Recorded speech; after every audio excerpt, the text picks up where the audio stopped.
नमस्कार विद्यार्थी मित्रों, हिंदी का हम सेकंड चैप्टर पढ़ रहे हैं जिसका नाम है नमक का दारोगा। इस चैप्टर के 2 पार्ट हमने पढ़ लिए हैं। अभी आगे के पार्ट हम आगे पढ़ेंगे।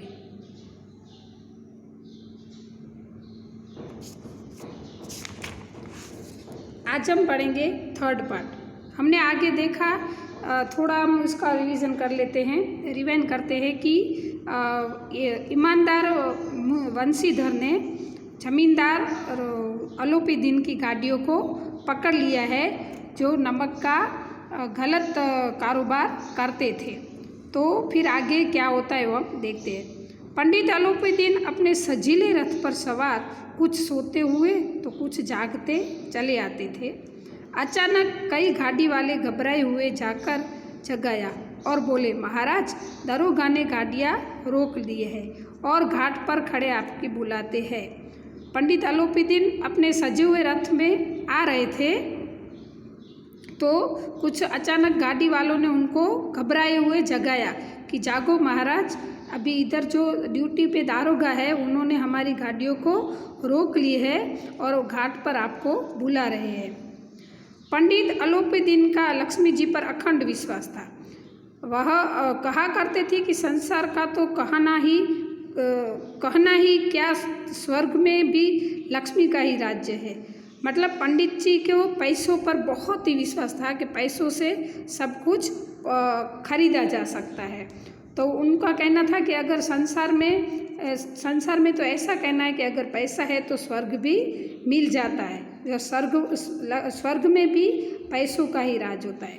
उनका यह करना यथार्थी था। न्याय और नीति सब लक्ष्मी के ही खिलौने हैं। इन यथार्थ मतलब सही था कि वो जो कहते थे वो सही है कि अभी के समय में सब कुछ पैसा ही है। रिश्वत लेकर कुछ भी काम किया जा सकता है। इन्हें यह जैसे चाहते थे नचाती थी। न्याय और नीति सब लक्ष्मी के ही खिलौने हैं। इन्हें वह जैसे चाहती वैसे नचाती है कि लक्ष्मी न्याय और नीति के न्याय और नीति को अपना खिलौना मानते हैं लक्ष्मी। तो वो जैसे मानो न्याय भी, पैसों से न्याय भी मिल सकता है और कुछ भी हो सकता है। लेटे गर्व से बोले, चलो हम आते हैं। यह कहकर पंडित जी ने बड़ी निश्चिंतता से पान के बीड़े लगाकर खाए। लेटे थे और तो जब उनको गाड़ी वाले ने आके बोला कि दारोगा ने हमारी गाड़ियों को रोक लिया, तो वो निश्चिंत होकर, क्योंकि उनको अपने पैसों पर पूरा भरोसा था कि ये दारोगा उनका कुछ नहीं बिगाड़ सकेगा, और वो पान का बीड़ा खाकर उनको निश्चिंत होकर कहने लगे कि तुम जाओ, मैं आ रहा हूँ। फिर लिहाफ ओढ़े हुए दारोगा के पास आकर बोले, बाबूजी आशीर्वाद कहिए, हमसे ऐसा कौन सा अपराध हुआ कि गाड़ियाँ रोक दी गई है? हम ब्राह्मणों पर तो आपकी कृपा दृष्टि रहनी चाहिए। फिर वो लिहाफ मतलब रजाई ओढ़े हुए दारोगा के पास आते हैं और बोलते हैं कि बाबूजी आशीर्वाद। ये अलोपीदीन पंडित थे, मतलब ब्राह्मण थे, तो उन्होंने सामने से आशीर्वाद दिया और कहा कि अभी हमसे कौन सा अपराध हो गया कि मेरी गाड़ियों को रोक दी गई है और हम ब्राह्मणों पर तो आपकी कृपा दृष्टि रहनी चाहिए। वंशीधर रुखाई से बोले, सरकारी हुक्म। मतलब वंशीधर थोड़ा गुस्सा होकर बोले कि ये सरकारी हुक्म है। पंडित अलोपीदीन ने हंसकर कहा, हम सरकारी हुक्म को नहीं जानते और न सरकार को। हमारे सरकार आप ही है। हमारा और आपका तो घर का मामला है। हम कभी आपसे बाहर हो सकते हैं? पंडित अलोपीदीन हंसता है और हंसकर वंशीधर को जवाब देता है कि मैं किसी सरकार को नहीं जानता। मेरी सरकार तो आप है और हमारा तो एक घर का रिश्ता है, तो मैं आपसे दूर थोड़ी जाऊंगा। आपने व्यर्थ का कष्ट उठाया। यह तो नहीं हो सकता कि इधर से जाए और इस घाट के देवता को भेंट न चढ़ावे।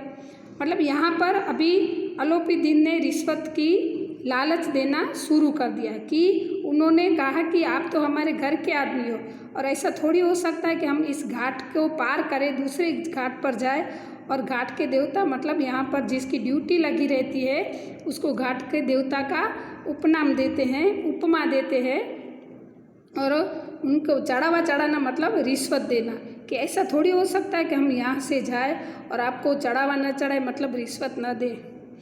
मैं तो आपकी सेवा में स्वयं ही आ रहा था। वंशीधर पर ऐश्वर्य की मोहिनी का कुछ प्रभाव न पड़ा। मतलब वो कहने लगे कि मैं स्वयं आपके पास आने वाला था, लेकिन वंशीधर इतने ईमानदार थे कि उन पर इसका कुछ प्रभाव नहीं पड़ा। ईमानदारी की नई उमंग थी। कड़क कर बोले, हम इन नमक हरामों में से नहीं है जो कौड़ियों पर अपना ईमान बेचते फिरते हैं। आप इस समय हिरासत में हैं। सवेरे आपका कायदे के अनुसार चलान होगा। बस मुझे अधिक बातों की फुर्सत नहीं है। जमादार बदलू सी, तुम इन्हें हिरासत में ले चलो, मैं हुक्म देता हूँ। पंडित अलोपदीन की बातों का वंशीधर पर कुछ प्रभाव नहीं पड़ता है और बोलते हैं कि मैं दूसरे नमक हरामों जैसे, मतलब बेईमान, दूसरे जो बेईमान लोग हैं उनके जैसा नहीं हूँ ये। और वो अपने जमादार को हुक्म देता है कि तुम इनको हिरासत में ले लो, ऐसा मेरा हुक्म है। पंडित अलोपदीन स्तंभित हो गए। गाड़ीवानों में हलचल मची। पंडित जी के जीवन में कदाचित, मतलब ये सुनकर पंडित आश्चर्यचकित हो गए, क्योंकि उनके साथ ये फर्स्ट टाइम हुआ था कि किसी ने उनको रोका था और उनकी बात नहीं मानी थी। फिर गाड़ीवान जो थे उन लोगों में भी हलचल मची हुई थी, क्योंकि उनके जीवन में कदाचित यह पहला अवसर था कि पहली बार किसी ने उनको ऐसे रोका था और हिरासत में लेने की हिम्मत की थी। बदलू सी आगे बढ़ा, किंतु रोब के मारे वह साहस न हुआ। रोब के मारे उसका साहस न हुआ कि वो हाथ पकड़ सके। वो आगे बढ़ा हिरासत में लेने के लिए, क्योंकि उसके दरोगा को हुक्म का पालन करना उसका कर्तव्य था, लेकिन उसकी हिम्मत नहीं चली। पंडित जी ने धर्म को धन का ऐसा निरादर करते कभी न देखा था। विचार किया कि यह अभी उद्दंड लड़का है, माया मोह के जाल में अभी नहीं पड़ा, अल्लड़ है, झिझकता है। बहुत दीन भाव से बोले, बाबू साहब ऐसा न कीजिए, हम मिट जाएंगे, इज्जत धूल में मिल जाएगी। हमारा अपमान करने से आपको क्या हाथ आएगा? हम किसी तरह आपसे बाहर थोड़ी है। मतलब अलोपदीन अभी सोचता है कि ये तो बहुत ही ईमानदार और अल्लड़ लड़का है, तो लगता है कि वो फिर दीन भाव से उसको बोलने लगा कि ऐसा मत करो, क्योंकि हाँ, हम मिट जाएंगे और इज्जत धूल में, मतलब मेरी बदनामी हो जाएगी, और ऐसा करने से मेरा अपमान भी हो जाएगा। फिर आपको क्या मिलेगा ऐसा करने से? और मैं थोड़ी आपसे बाहर हूँ, मतलब आपसे दूर थोड़ी हूँ। मैं तो आपके साथ रहकर आपकी हर इच्छा पूरी करना चाहता हूँ। वंशीधर ने कठोर स्वर में कहा, हम ऐसी बातें नहीं सुनना चाहते हैं। अलोपदीन ने जिस सहारे को चट्टान समझ रखा था, पैरों के नीचे खिसकता हुआ मालूम हुआ।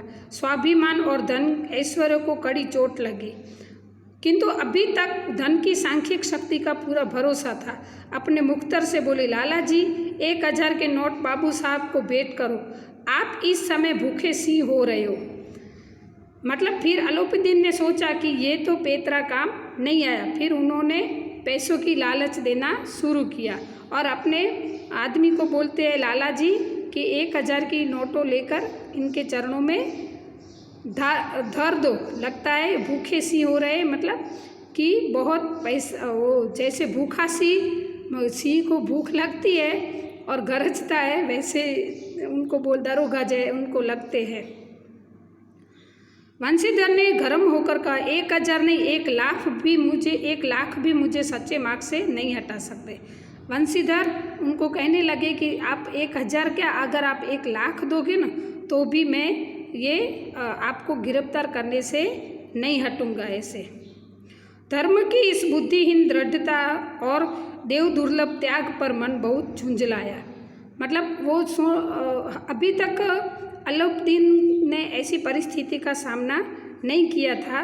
वो तो धर्म के नाम पर और पैसों के नाम पर ही चलते थे, तो फिर वो झुंझलाने लगे, मतलब ऐसे थोड़े से घबराने लगे।